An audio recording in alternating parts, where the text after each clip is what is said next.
Polish people strongly oppose illegal immigration, as they have expressed in demonstrations across the country.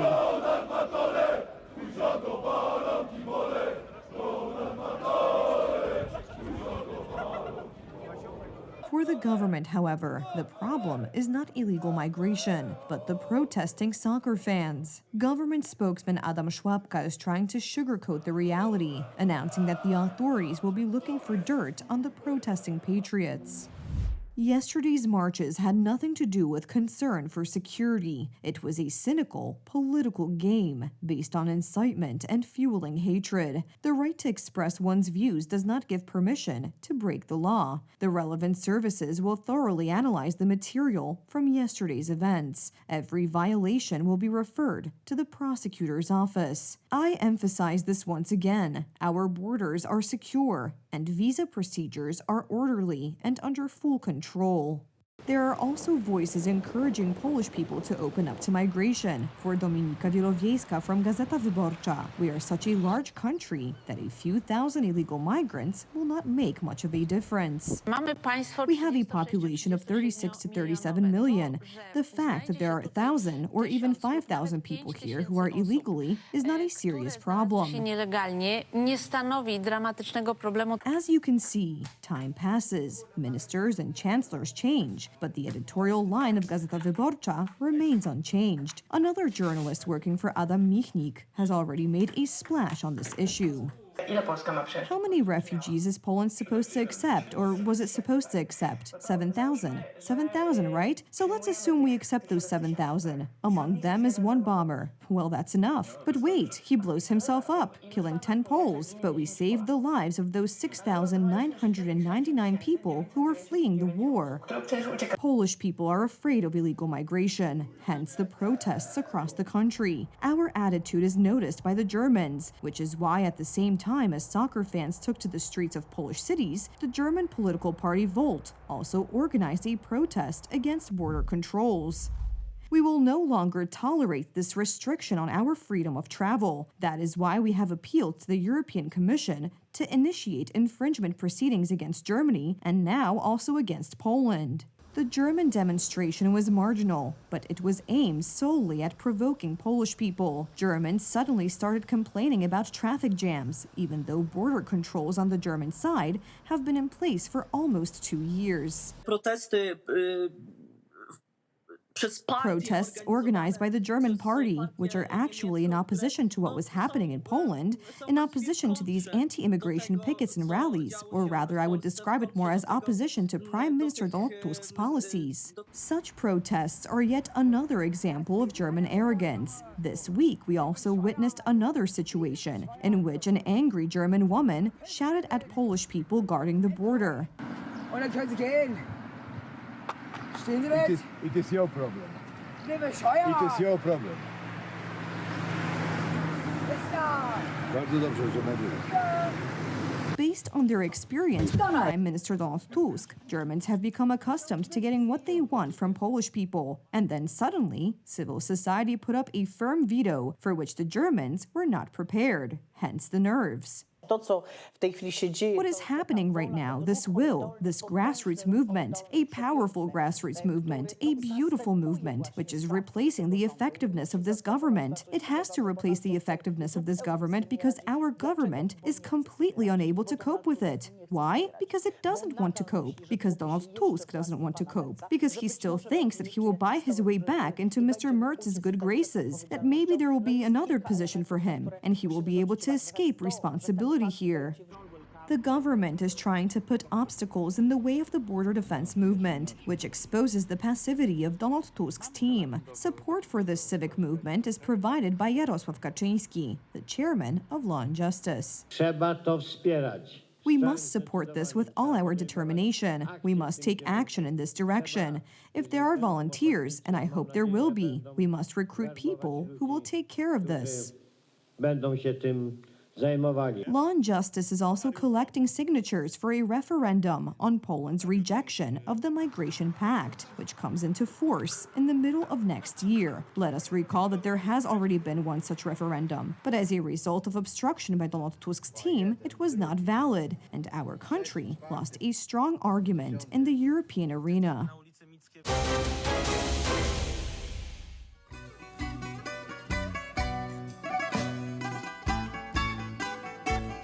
Greece is a popular holiday destination, but it is not only tourists who are drawn to the charming Greek islands at this time of year. The Greeks are literally facing an invasion of illegal immigrants. Yesterday, Greek authorities detained nearly 200 uninvited guests from North Africa, who reached the shores on rafts and boats. A few days ago, over 400 illegal immigrants arrived on the island of Corfu. Residents and tourists are terrified. I was very shocked because many boats arrived and people come and come and come and another boat will come. But the Greek authorities, who recently tightened migration regulations and froze the acceptance of asylum applications, do not intend to give in to this migration invasion. We are not a hotel. Anyone who tries to enter my country illegally must face severe consequences. That means deportation. But not all countries defend their citizens in this way. The socialists ruling Spain are opening their doors wide to illegal immigrants. The result? Terrorizing residents of cities and towns. Here in Andalusia, in recent hours, an immigrant armed with a knife attacked a local shop. But the situation throughout Spain is dire. The authorities are doing nothing to stop illegal immigrants who beat, rape, and destroy homes, streets, and shops. That is why people are increasingly taking matters into their own hands. They are trying to deal with crime on their own or guard the borders against further influxes of illegal immigrants. And this is the greatest paradox. Citizens are trying to do something concrete, while the state or member states which have the appropriate instruments to do so very often only declare that they will tighten their policies, but in fact continue to do very little. Natomiast faktycznie rzecz biorąc w dalszym ciągu niewiele robią.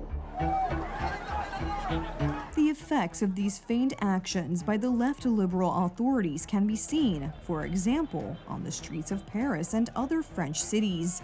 More and more French cities, most recently Nimes, are introducing a curfew for young people between 9 p.m. and 6 a.m. because the situation in immigrant-dominated neighborhoods has begun to spiral out of control. Yesterday in France, in a small town 100 kilometers north of Paris, a group of 30 young criminals from immigrant backgrounds attacked a police station. They fired fireworks at it and then looted nearby shops. These are scenes that we in France have been accustomed to for years, except that they are getting worse every year and every month.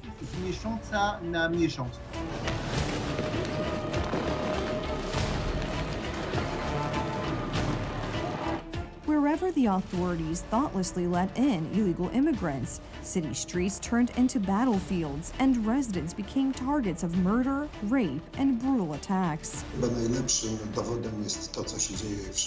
Perhaps the best evidence of this is what is happening in Sweden, a country that was once a model of safety, but is now, at least in part, controlled by gangs.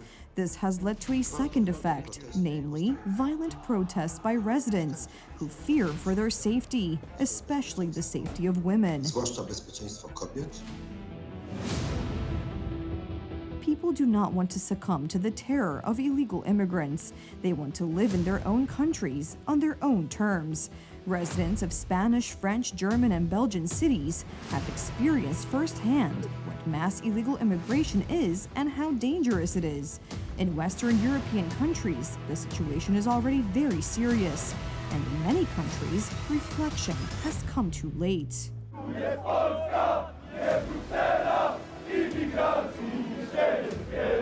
In Poland, what Donald Tusk and the ruling coalition want to impose on us can still be stopped.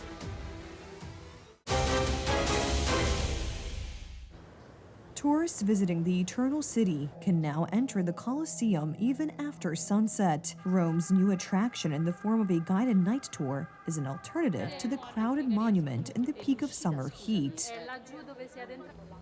Completed in 80 AD, the Colosseum was an important public place in ancient Rome. To this day, it remains one of Italy's most visited monuments, attracting millions of tourists every year. In recent weeks, temperatures in Rome have exceeded 35 degrees Celsius. Hence the Night at the Colosseum initiative, which includes a 60-minute guided tour of the first level of the auditorium, the arena, and the underground rooms for gladiators and animals. We knew by day it was going to be so busy, and by night it was going to be calmer, less people, and to see it in the dark is a good experience. The tour focuses on the history of the Colosseum as a venue for public spectacles during the Roman Empire, including animal hunts and gladiator fights. I chose it because it's really hot and it's better at nighttime. It's much more cooler. I don't know, it's very different from the daytime, way different. Do you think it's better on the night?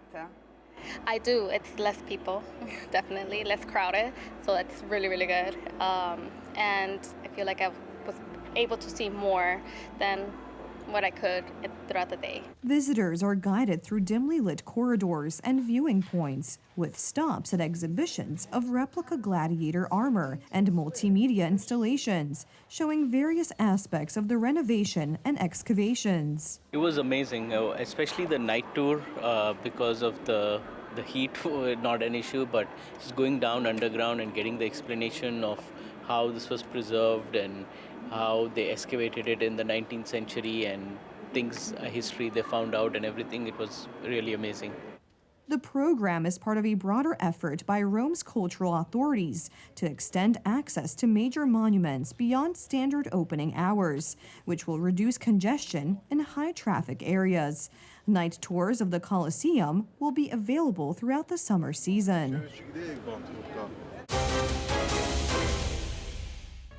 Between the Croatian islands of Solta and Brač in the Adriatic Sea lies the tiny, neutral island of Mrduja. According to legend, in order to determine who the island belonged to, the inhabitants of Solta and Brač decided to play tug-of-war. The winner would be whoever pulled the island to their side. Brač won then, and today it was decided to test the islanders' perseverance once again. Although deprived of cannons and pirate flags, the armadas of Solta and Brač are clashing today in a fierce battle. At stake in this battle is control of the tiny uninhabited island of Mrduja, which lies exactly between the two islands.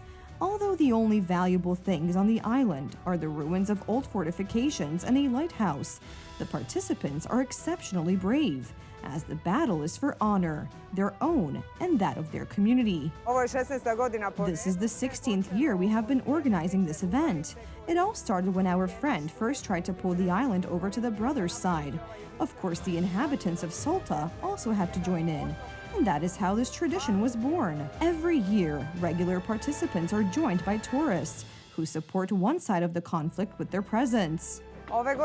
This year, we are expecting around 300 small boats and 3 larger ones for all those who do not have their own, guests, tourists, and anyone who wants to take part in this event. Mrduja has been the subject of conflict for 16 years. Despite numerous efforts by both sides of the island, it has not yet been possible to pull it far enough to finally end the dispute.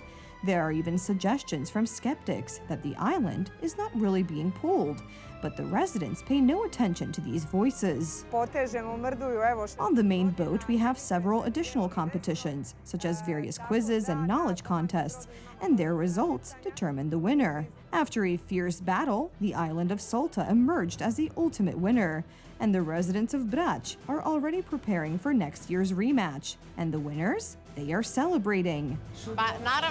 Of course, I am very proud that this year the residents of Solta pulled Murduia to their side. I am a girl from Solta, and I come here every year to support my friends and this wonderful tradition. The result means that for a year, the residents of Solta will be able to boast about winning Murduia. And next year, when the dust settles and the wounds heal, the residents of Brač and Solta will once again go into battle to determine who the island belongs to.